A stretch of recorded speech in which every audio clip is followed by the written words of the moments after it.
下常人呢，则不然，就是我们一般人，困于物啊，如以情，又以事啊，而自上其德。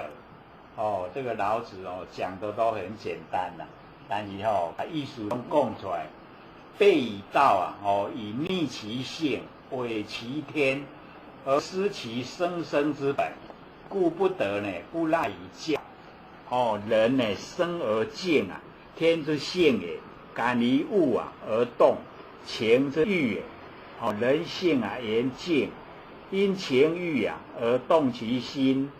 情欲啊本无，这个情欲本来没有，因外物之感而成。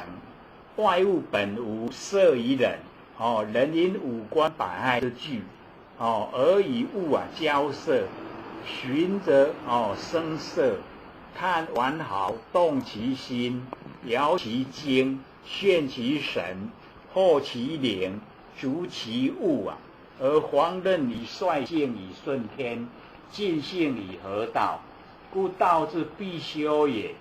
修道而后明之，而后守之，而后成之，而后可以啊，物备其生。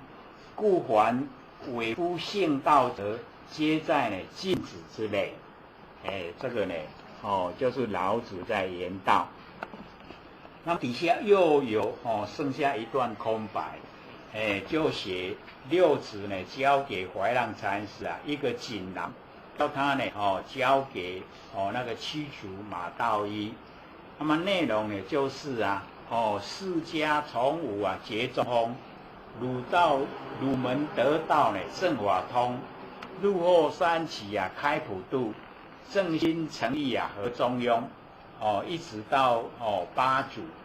道统中断了1000年，道祖呢，遥接啊天命，又流传到我们现在，这个呢就是啊我们讲的，那还有剩下几分钟，有咩问无？